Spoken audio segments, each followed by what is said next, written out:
Good afternoon. I want to welcome you all to our webinar by the title of Exporter's Guide to Getting Paid, featuring my teammate here at Regions Bank, Carson Strickland, who is the Senior Vice President of Global Trade Finance. He also happens to be the treasurer of the Alabama District Export Council. So we have a little cross-border collaboration going on right now between the decks. So my name is Jonathan Bricker, and I'm the chair of the Arkansas District Export Council. In my primary role, I work for Regions Bank located in Bentonville, Arkansas. My banking career started off as international business development, and now I'm a commercial lender with a focus on helping commercial and industrial businesses located in Arkansas. I want to begin today by thanking our sponsors. We are fortunate enough to be partners with the Arkansas Economic Development Commission and Arkansas Manufacturing Solutions. Because of their willingness to support us, it is what allows us to put on these webinars free of charge. So thank you to the AEDC and AMS. I really appreciate you all joining us today. For those that aren't quite sure who the deck is or what we do, allow me to do a quick introduction.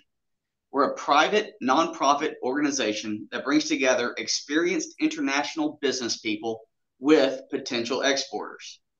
Each deck member has been appointed by the U.S. Secretary of Commerce for our real-world expertise in international trade. We have a ton of experience within our council in many different sectors. Now, having said that, we don't know all the answers to all the questions, but what we can do is introduce you to someone who does. We are a community of connections within the exporting world. My hope for today is that you walk away from this webinar with a little bit more confidence in your exporting abilities. If you have any questions throughout the webinar and you don't feel comfortable asking it here, I invite you to reach out to us on our website, exportarkansas.org, and we'll have one of our members reach out to you. Basically, we want to be your strategic partner to help you grow your exports, which helps grow your bottom line. And I'd like to bring something to your attention and invite you all to join us for the 14th Annual Governor's Award for Excellence in Global Trade, which we are hosting on Thursday, October 3rd. It's a luncheon, and it starts with a networking reception for the Arkansas business community at Robinson Hall in downtown Little Rock. This award recognizes the export success among Arkansas's manufacturing and agricultural companies actively trading in international markets. We present each company with a trophy and certificate during the awards ceremony. The companies are then profiled throughout the year as winners of the Governor's Award on our website and throughout social media. So I hope you'll join us in person, or if you want to learn more about how to apply, please reach out to me or anyone else on the council. All right, before we begin, I'd like to ask everyone to make sure that you are muted. And if you have any questions, feel free to raise your hand. That way we don't get any kind of background noise interrupting our speaker. Or you can also put it into the chat, and I'll be monitoring that and kind of ask the question where it fits in. I'd like to introduce everyone to your moderator this afternoon, Mr. Rudy Ortiz. Rudy is the previous chairman of the deck, and he is the current owner of Strategic Business Services, LLC, where he helps companies in a wide variety of international business and exporting needs. He helps companies with foreign market entry efforts and is the U.S. partner of Global Market Entry Consultants, which is a global group of market entry experts in 32 countries. He has an MBA in international business, and he facilitates export and supply chain related classes for the deck. And he's a certified global business professional. For this reason, he is the deck's education chair. Rudy, thanks so much for spearheading this and putting it all together. With that, I will turn it over to you. Jonathan, thank you so much. I really appreciate that. And so today we're going to have a great class. You know, the reality is that in the United States, we are not exporting nearly as much as many other countries. In fact, only about 1.5% of companies that could export do export. And my sense over the years has been that one of the reasons, or a couple of the reasons, that we don't have as many U.S. exporters as other countries do is because there are two things. I mean, the United States is a very large country, and we have very large markets. So that's one reason. The other reason is that there is a lack of knowledge of how people are going to get paid, or where they can raise capital to be able to enter new markets.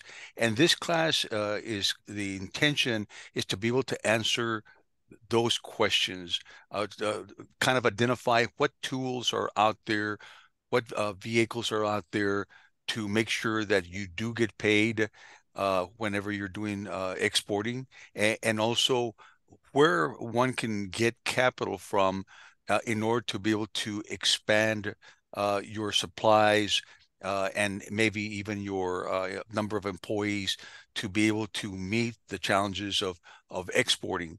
And so that's why we have, and if we can get Mr. Carson's slide, that would be swell. Yeah, so that's why we have Carson. And as Jonathan indicated, Carson is with Regions Bank, and he's their international guy. He focuses on international banking and all aspects of international banking, including trade finance operations, sales, credit management, foreign exchange, really important, treasury management, and commercial lending. In his current role, he leads the global trade finance relationship team for the bank, and who supports the nationwide base of corporate clients engaged in international business. Additionally, and I think very importantly, he's also the treasurer of the Alabama District Export Council, and we really appreciate the fact that he's active in our sister DEC organization in Alabama. And so, he has a plethora of years of experience in international business, and he's going to provide us, I think, a great insight into what instruments are out there that can help you to safely export and to finance those exports. So with that, Carson, if you will take it away. Great. Thank you, Rudy. Thanks for having me here today. Go ahead and share my screen for the group. So do have materials, obviously, that we'll walk through, but want this to be natural and not just a page flipper. So I might not cover everything that's on every page. But to Jonathan's previous point, if there's questions, I was asked, do you want to hold them to the end or take them as they come? And happy to take them as they come. I'd like this to be somewhat interactive if it can be. So as Rudy mentioned, I run the bank's trade finance business, and we do lots of things for importers and even domestically, as far as letters of credit and things like that go for domestic transactions. But we have a real passion for exporters, and that's really what we love to do and what we love to support. We support all of our clients, do all sorts of different things, but really enjoy working with exporters to help them grow their business. So just an overview of what we'll cover today. So I want to talk a little bit about mitigating the risk that's associated with payment for international sales. Rudy touched on that.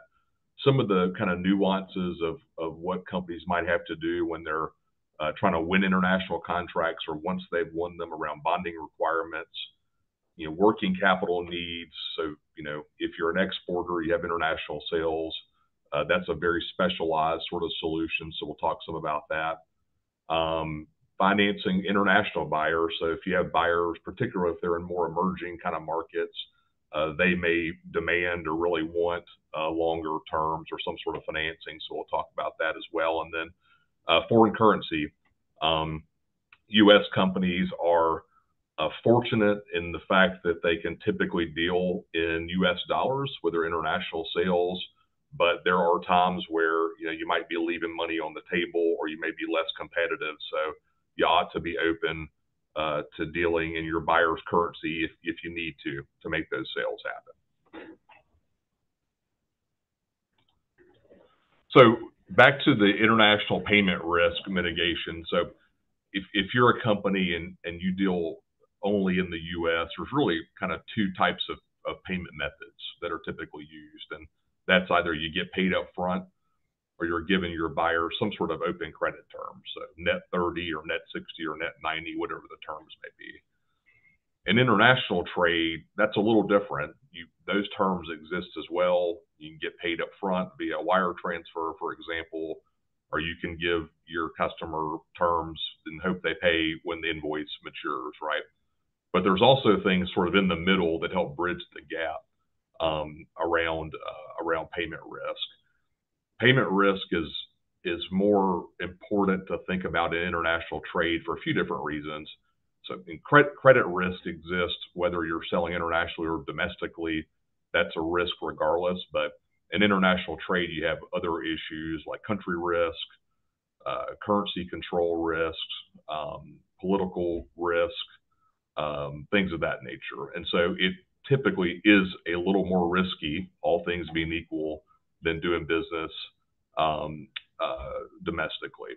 So if you look at the screen, there's sort of a spectrum going from green, which is kind of good, to red, which is not as good from a payment risk and really from also a cash flow risk standpoint. So we talked about cash in advance. That's pretty easy. Buyer places an order, buyer wires you the money. You make the product or you get the product, you ship it to the buyer, and the transaction's done. So clearly that is the best outcome if you're selling internationally. But if you're thinking about from an importer standpoint, your customer, that's the worst outcome, right? And two reasons. All of the risk is on them. So they've paid you in advance and they're hoping you ship the product and you ship it or provide the service and you do it when and how you're supposed to. But there's also a negative impact on that company's working capital. So they're either having to borrow that money at an interest rate, and it's impacting their other working capital availability with their bank in their country. Or say it's a company that's got plenty of cash. Well, they're now not earning interest on that cash, or they don't have that cash available to do other things, for example. So good for you, bad for them. Other end of the spectrum, open account, you get an order, you make a product or you perform a service, you send it to your customer overseas, and then you hope in 60, 90, 120 days, whatever the agreed upon terms are, that they pay you. That's obviously very good for your customer, the importer, because of all the things I just talked about. They're not taking risk by paying in advance. They've got availability to use that working capital for their business. They have the availability to save on interest or earn interest, for example, for that period of time. So, good for them, not so great for you. Now, there's cases where this might be normal if it's a long-term trading relationship with a customer and they're in a country that's very stable, or they're a very large company, investment grade sort of company, for example. This might be normal, right? This might be an appropriate sort of payment method. Obviously has its disadvantages from a working capital standpoint.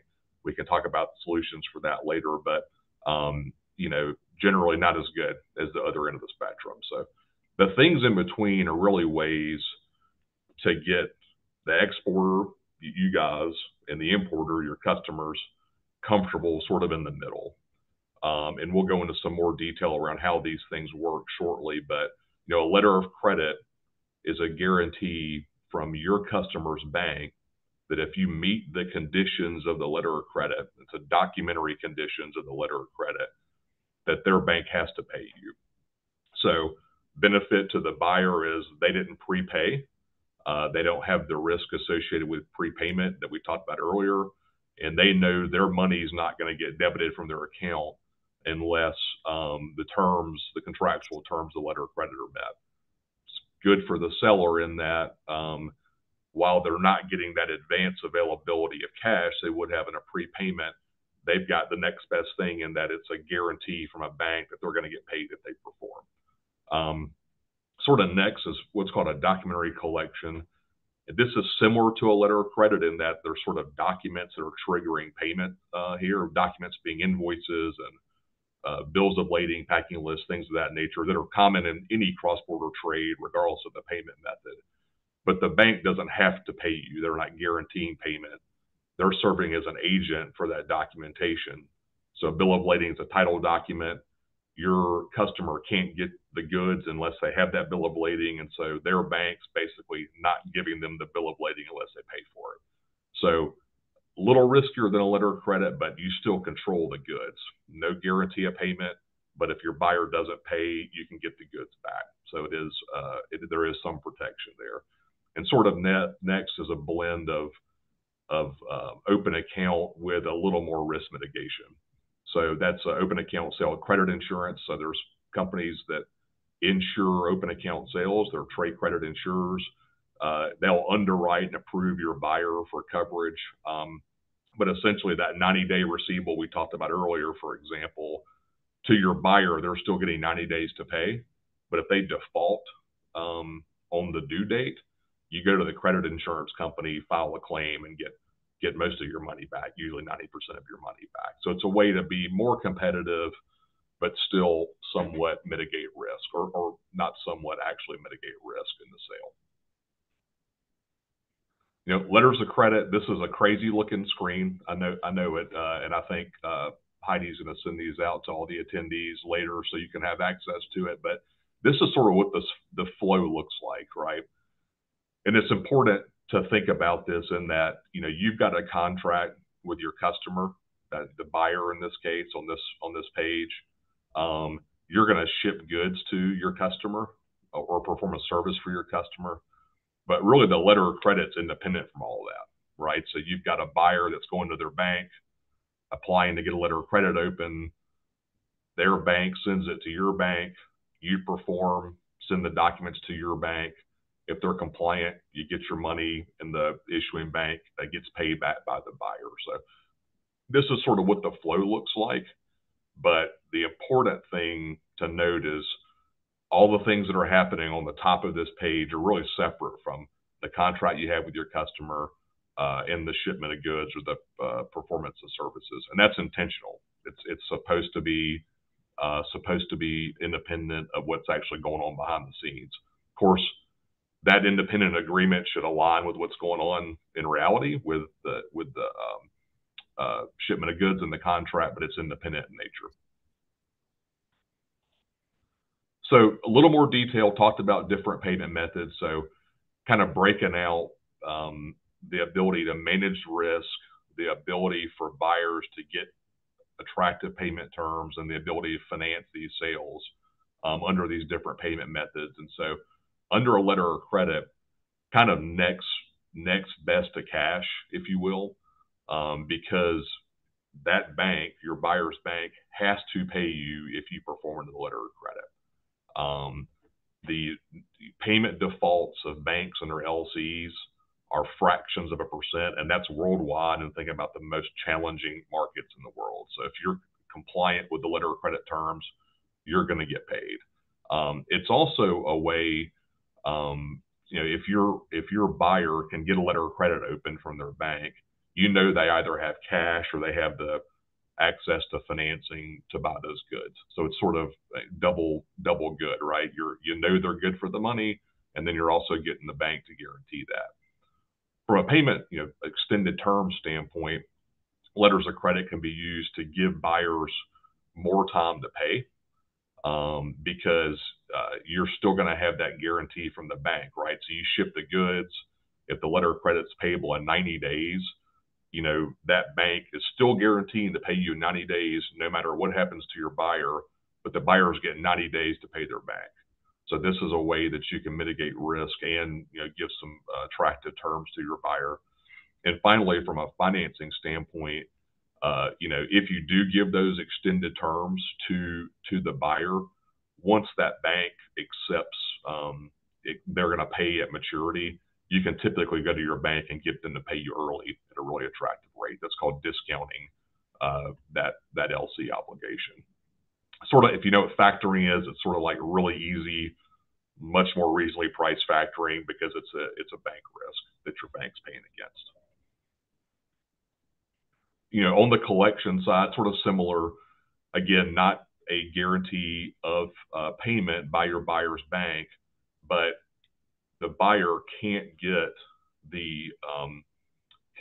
get the documents that they have to get the goods unless they pay for them. So some of y'all may remember a term called COD. It's cash on delivery. So a delivery truck shows up at your house or at your company, and they've got a box of widgets, and they don't give you the box unless you pay for it. So this term is referred to as cash against documents. And the document that's important is that title document. So they can't get that document unless they pay for it. So just remember COD, CAD, sort of the same thing. From a term standpoint, really it's what's called a sight payment. So they sort of have to pay when the bank asks them to pay. So there's really not a lot of financing availability specific within the product, but what the buyers will tend to do, they're going to wait to pay until the vessel is kind of close to their country to get the documents. They're not going to pay faster than that. So if you sell under these terms, it's going to be 2 to 4 weeks typically before you get paid. But you still control title to the goods, and if the buyer doesn't pay, you can get the goods back or sell them to somebody else. Lastly, trade credit insurance.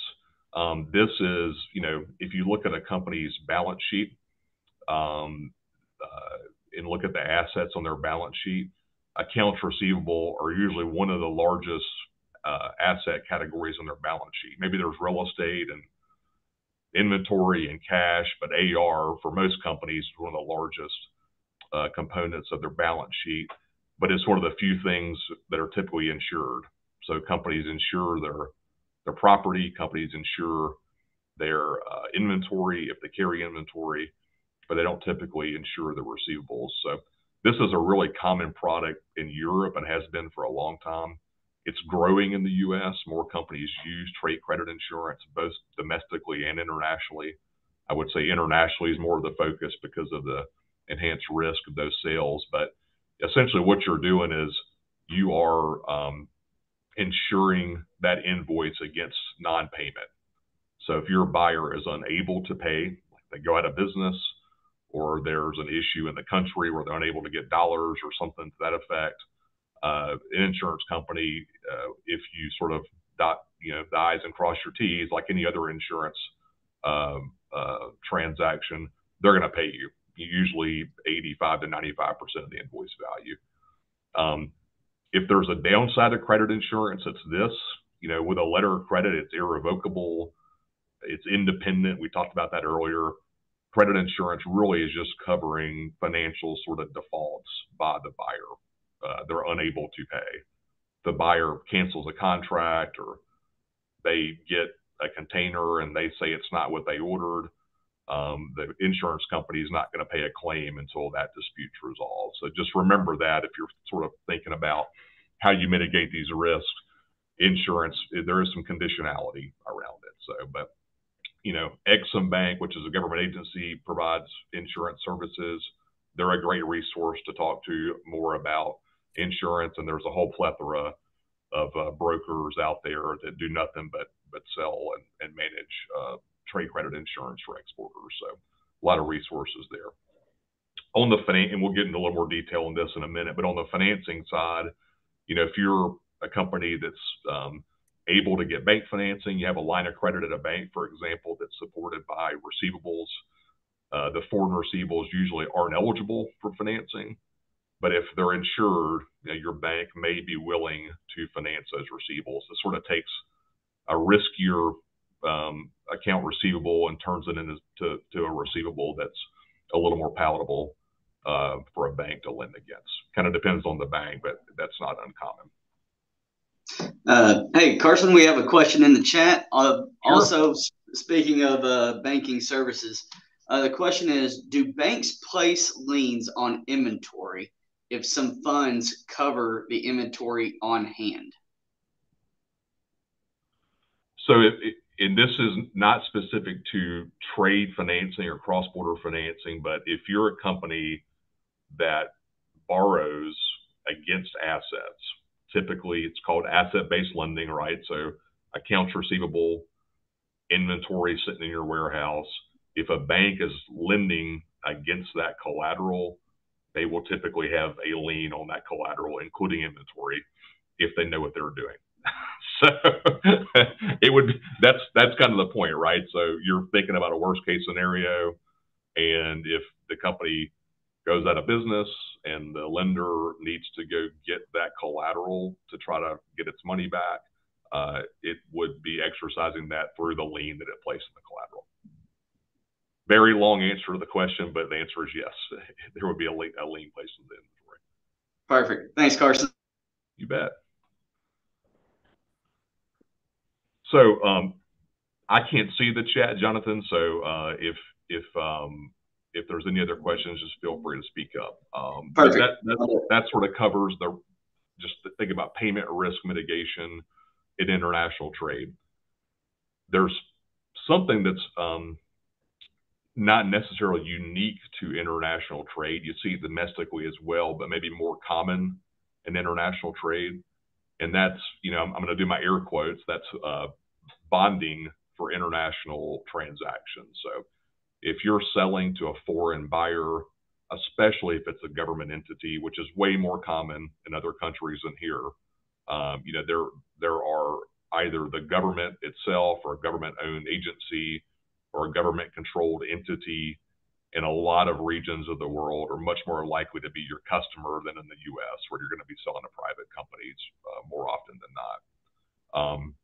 But even with non-government, with companies, this happens. But those buyers may require a different sorts of performance guarantees for you to do business with them. In the U.S., if you're familiar with surety bonds, any contractor would have a surety bond that basically, if they're working on a job and they can't perform the job, the project owner or the customer can basically file a claim under that surety bond and recover proceeds for damages. Those usually aren't accepted internationally.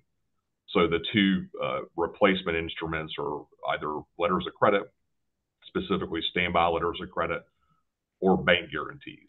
It just really depends on the part of the world. So in the U.S., we use standby letters of credit. They stand by to perform. If the company doesn't perform, that's where the name comes from. And that's true of most of the Americas and some parts of Asia.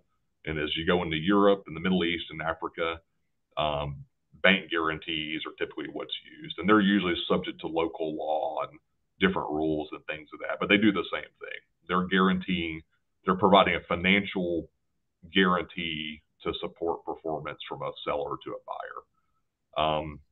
And that's really, could be when you're bidding on a contract, that buyer may require you to post a bid bond. I'm using the word bond just interchangeably, letter of credit or a bank guarantee, to bid on that contract. If you win the contract, there may be advance payments. So they may require an advance payment bond, LC or a bank guarantee to support that advance payment, performance bonds, warranty bonds. You see where I'm going with this. So this is something that's different in international trade, in that in the U.S., you may see like a performance bond sometimes, or sort of advance payment bond or letter of credit, but it's very common internationally. I mean, you're going to see a lot of buyers that you're going to have to be able to post this with your bank to do business with these customers. And there are some resources through the SBA and EXIM that can help make this less of a burden on an exporter. But it is a burden. We charge fees to do this, and the bank on the other end charges fees. But I think more importantly, it eats up cash potentially. It eats up working capital availability. So, we tell our export clients, if you can negotiate out of these requirements, that's good. But if you can't, there are resources to make this happen. So just, as you're expanding your foreign markets and where you're doing business, don't be surprised if you see this terminology in a tender package, for example, or even after, if you're just negotiating a non-tendered contract and trying to win a piece of business, you may very well see some of this terminology in those documents. So I'll move on to working capital for exporters, and so I think everybody on the call knows what a line of credit is and basically how they work, right? It's a working capital instrument where you borrow money from a bank and to kind of fill gaps in your internal working capital. You take your receivables and your payables and inventory if you have it, and you kind of put all that together. And there's a lot of times there's a gap, a working capital gap with all companies. And sometimes companies have enough, sufficient cash to sort of meet that gap on their own. But many companies have lines of credit so a bank can sort of fill that gap. And that's common with lots of different companies, whether they sell internationally or not. When companies sell internationally, it does bring some challenges to working capital financing. We talked about the heightened risk in exports from a payment risk standpoint. That doesn't mean you shouldn't export. Most of the world's business is outside the U.S. Most of the money and more of the people, for sure, are outside the U.S. So companies ought to pursue exporting, but there are payment risks to consider that don't exist domestically. Your buyers will oftentimes need longer terms to pay. They may be in a market where they don't have working capital availability, or interest rates are very high, so they need longer terms. And then just the most basic thing is, if you're in Little Rock and you're shipping something to a customer in Memphis, for example, you put it on a truck and it gets there in a few hours. So that part of the transaction is done.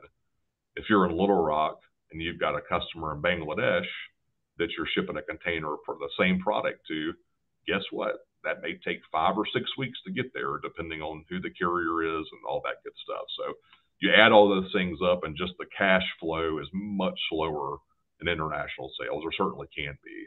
So it makes financing a little more challenging. It makes banks sometimes a little more nervous about providing working capital to exporters.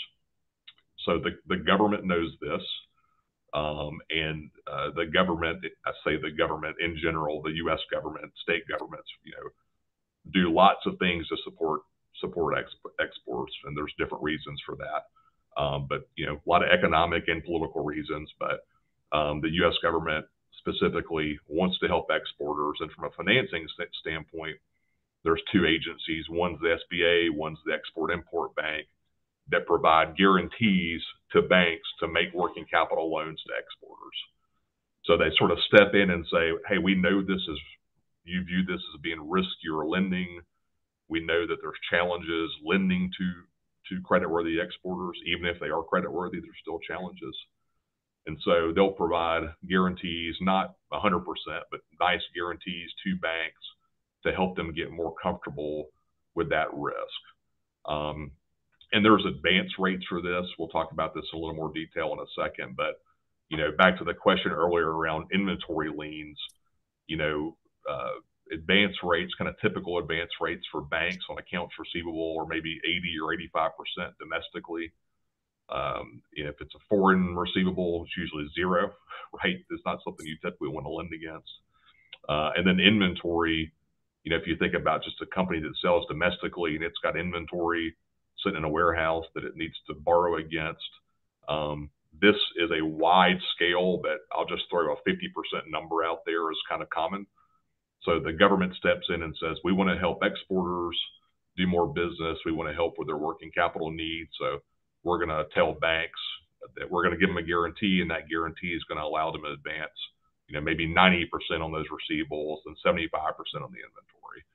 So there's really good programs to help companies get more availability to grow their export sales. Important to note, with any loan guarantee program the government has, they're mostly there to sort of, I use the word gap a lot here, but they're there to fill gaps. And so on the international side, that gap is largely kind of that payment risk we were talking about, and the fact it takes longer to get paid, and maybe you need better advance rates because of just all the challenges that go into the export business, which that's all good. But the agencies themselves have minimum requirements sort of on time and business. And if you're profitable, banks certainly do. So that the guarantees don't fix kind of credit deficiencies in a business. If you're a good company and you've been in business a few years and you're profitable and you're wanting to grow internationally, these programs help. I always want to put that out there because sometimes there's companies that maybe are zero revenue, brand new, losing money consistently. These programs aren't going to help that, right? They're really there to just sort of fill the gaps that I keep talking about. And this is an example, I didn't mention trade credit insurance. I talked about credit insurance earlier as a payment risk mitigant. But back to my earlier comment around foreign receivables not usually being eligible for financing, these are sort of the three ways that banks commonly get those receivables into a company's working capital availability. Not going to go through this. Heidi, I know, is going to send the slides out later, and you can have this on your desktop and read over it. But the bottom line is these are three ways your bank might be able to lend money to you to help support your export business. SBA loan guarantees, Exim loan guarantees, and credit insurance to help with those foreign receivables I talked about earlier. And you can sort of see at the bottom of the screen, this is what's called a borrowing base. We talked about that a minute ago with the inventory question. You got inventory, you got accounts receivable. A bank's going to say, we'll give you X percentage of the value of that collateral, and that creates a borrowing base. And you can see this is pretty common. If it's foreign receivables, most banks aren't going to want to lend against that unless there's some mitigation in place. And so these types of programs really open up that availability to get working capital to the business.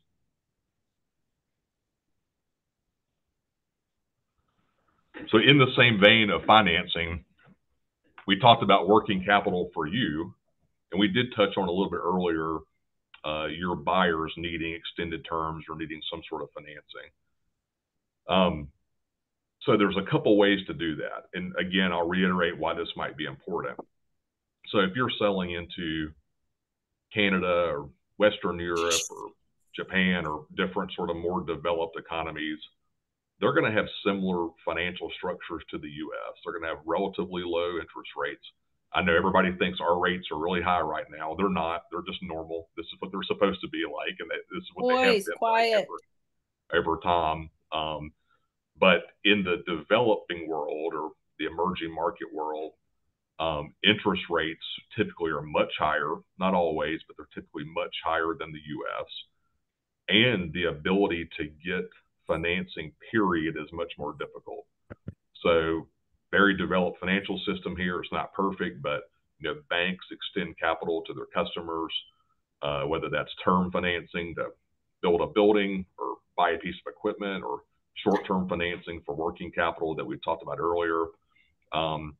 That system sort of developed here, and in other markets it might not be. And so your customers may very well say to you, I would love to buy your product, I'd love to buy your service, but I need time to pay. And maybe that's because I got to get the product in, incorporate it into something else I'm making, or get the product in and resell it to pay you because of that lack of working capital availability, bank financing, and very high interest rates. So as a matter of fact, Carson, like Brazil, I think the interest rates start at 35%. And have for as long as I can remember, when we had 2-3% interest rates, and when we had 12-13% interest rates. Brazil has been at 35 for at least 10 years that I'm aware of.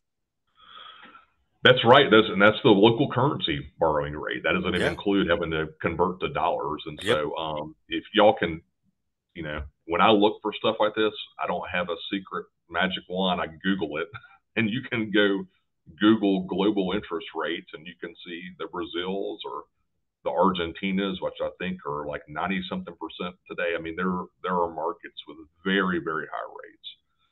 And so your customers will be very interested in getting some sort of terms from you. And you might have to do that to make sales. So one way to do that, we talked about earlier, get them to open a letter of credit that shows you they've got, they're a credit-worthy company with their bank, and the bank's comfortable getting repaid, and that you're going to get paid by that bank if you perform. And that letter of credit could be available for payment at a future date. So 6 months after shipment, just throw that out there. You're going to ship, your buyer's going to get the goods, the bank's guaranteeing the payment, and you can discount that usually for immediate payment with your bank, if your bank's got credit availability with your customer's bank, and usually at a very good rate. So you've sort of won. You made the sale, you got paid early at a decent rate. Your customers getting the terms they need to buy the product and do what they need to do with it. So it's sort of a win-win. The other thing we talked about earlier, credit insurance, you can sort of do the same thing with credit insurance. That buyer needs 6 months to pay for whatever reason. You can give them those terms. You go to a credit insurance company, they're going to underwrite that buyer's ability to repay in 6 months and insure that invoice against non-payment. Then you can go to your bank, all the things we talked about earlier, credit worthiness and all that good stuff.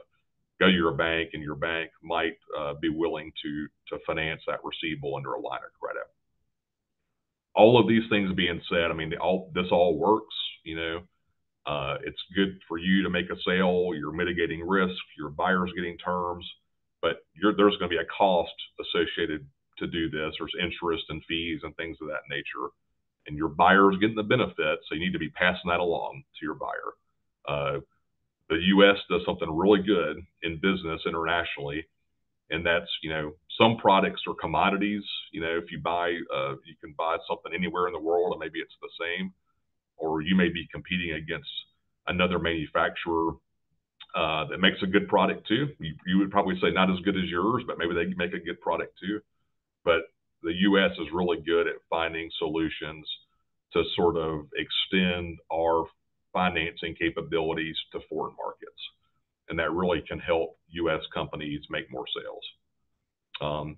Lastly, on this topic, we'll talk about something that might not apply. I don't know who all's on the meeting today, but the U.S. Exim Bank has a program for buyer financing. So if you're a company that makes or distributes what I would call large dollar, and I'll briefly say why this is important in a second, capital equipment. So think about construction equipment or processing equipment or transportation equipment, things of that nature. The U.S. government via Exim Bank will step in and give a bank a guarantee to make a loan to a foreign buyer of those products from the U.S. And it's a good guarantee. It's like 100% guarantee, right? So if there's banks that are engaged in this business, they may be willing to make a loan to your customer to buy capital goods from you.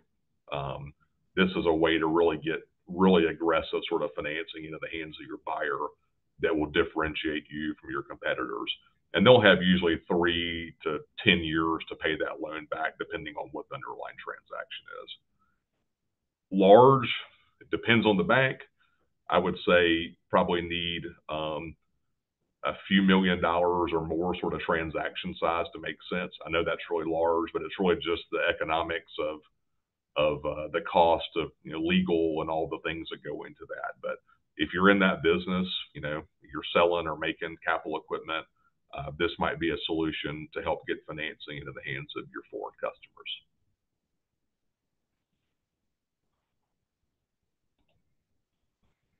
Last thing I wanted to talk about today is foreign exchange. And like I said earlier, most of you, when you do business internationally, you're going to tell your customers that you want to get paid in dollars, and most of them will comply.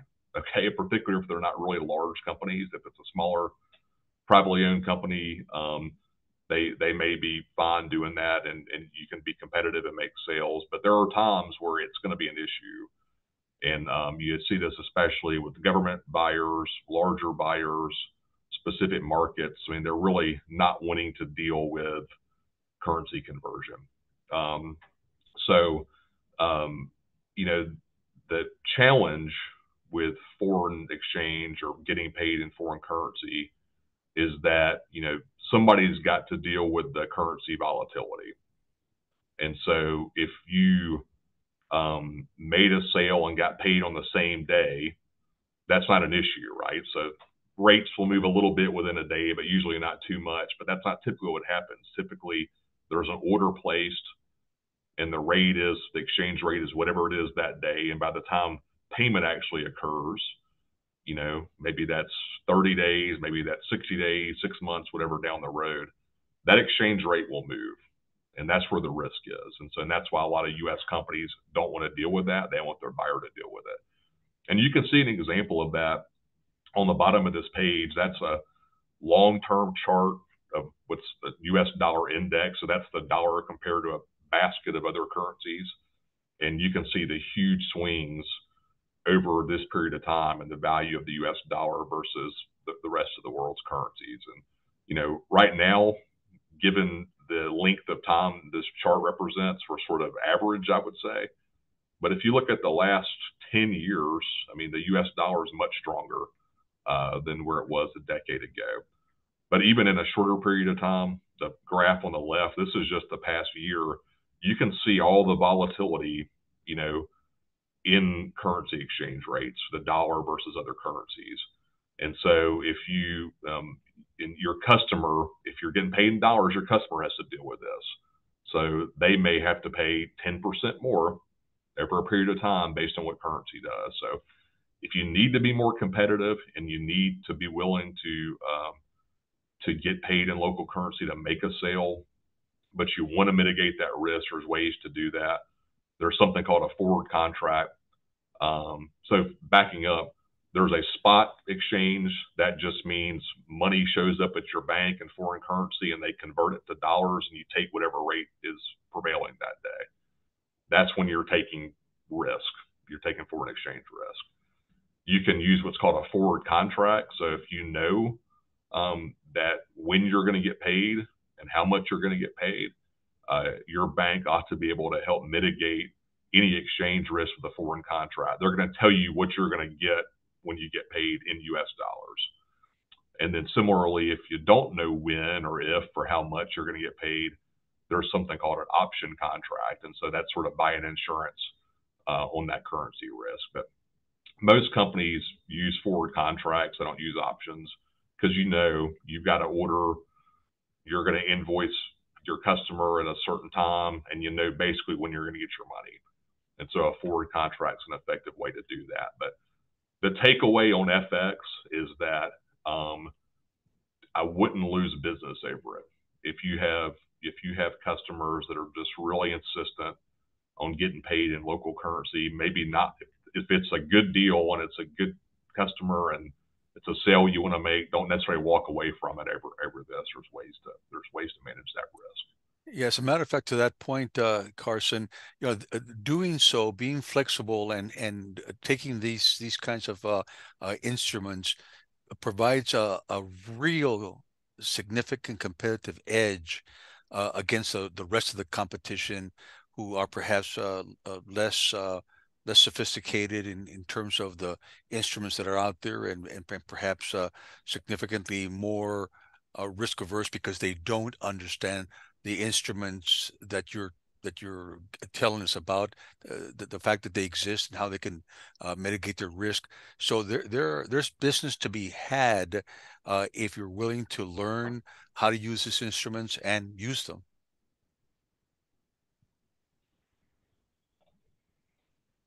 And that's it for me. So my contact's there. My colleague that supports the state of Arkansas is on, its contact information is on that page as well. But I am happy to take any questions. I think we've got about 10 minutes left, so we timed that out just right. Perfect. Carson, we do have another question here in the chat for you. How do banks or XM Bank feel about fast-moving consumer goods versus the large equipment that you were discussing earlier?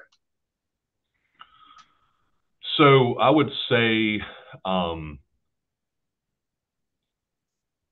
so from a bank perspective, if you're providing working capital, for example, to a company, those things might not be that different. And I say that because if it's a consumer product that you're exporting, now if you're selling it to a consumer, e-commerce, and you're shipping a $50 product to a customer in Mexico, bank's not going to finance that, right? Right. That's not what that's for. But you're more than likely selling to a distributor, a reseller, or the actual in seller, a retailer, maybe something like that in the country. And if that's the case, that's a business to business kind of transaction. And so you're going to have those consumer goods and inventory pool that need financing like anything else. And then you're probably going to have some sort of accounts receivable that's due from that distributor or that reseller in country. In the heavy equipment manufacturer, sort of the same thing. I mean, they're going to have inventory that's a little more chunky, right? Probably higher value type of inventory. They're going to have accounts receivable to a business customer overseas. And so from that standpoint, that's not so different. Now, where I think it does become different is the sort of terms those buyers need. So consumer goods, the question said fast moving, and that's right?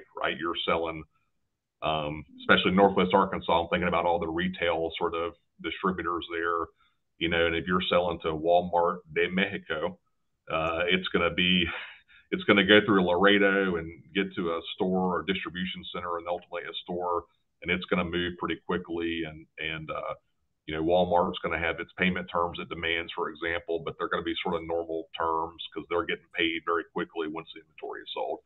The heavy equipment buyer, on the other hand, they're either having to resell that equipment, it's going to sit on a lot for a long time before it moves, or the end buyer is going to use that equipment to make money.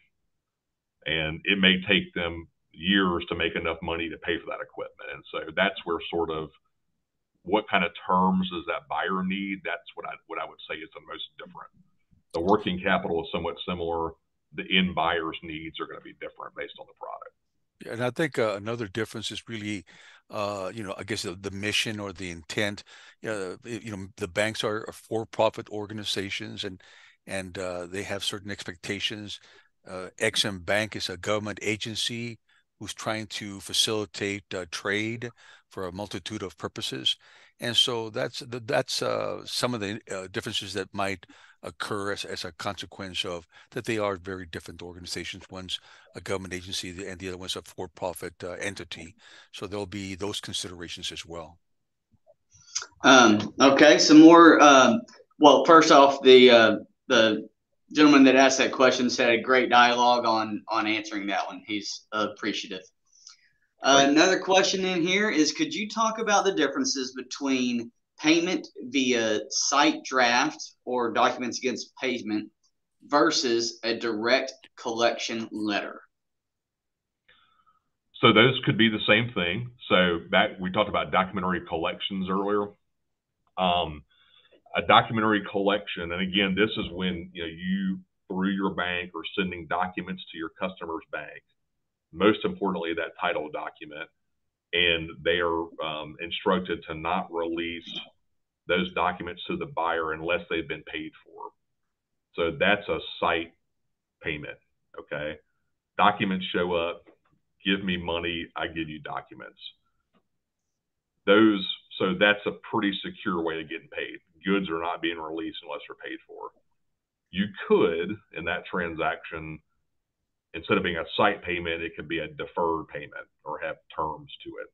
So it could be payable in 60 days or 90 days. And your customer signs what's called a draft. It's kind of like a promissory note, a promise to pay, that they're going to pay that at day 90. And the bank will release the documents to that buyer against that promise to pay. That's an open account sale. So if you're willing to do that, you need to be very comfortable with your buyer that they're going to pay at day 90, whatever the terms are. The direct collection term, that is simply means that some banks do this, some don't. But for companies that do a lot of volume with documentary collections, they will often use their bank's internet platform to generate initiate those transactions, and they send the documents directly to their customer's bank versus sending the documents through their bank. So that's the direct part, sort of separate from the terms, but they're all interrelated. So that you mentioned open account. That goes to one of my favorite quotes that a friend of mine, Ashley Allen, taught me in the very beginning. A sale is just a gift until you get paid.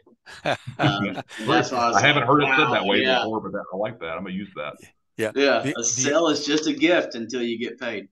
The other thing that I might add is just like Carson was saying, these terms are likely not terms that would be used with someone that you were doing business for the first time. You would have to gain some sort of level of confidence in that company that you've been doing business with them for some extended period of time and have know them really well and know that they're going to pay you.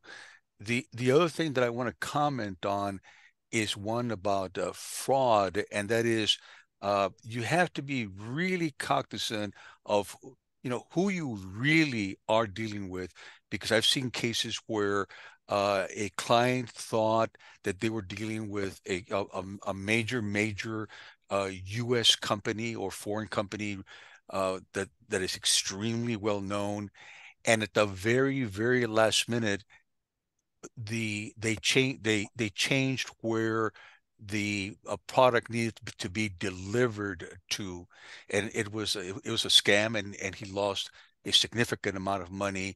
And one of the things that you want to look for in any particular case is if at the last minute they tell you, oh, we decided that we'd like you to send it to deliver to X place, which is different than what was initially stated.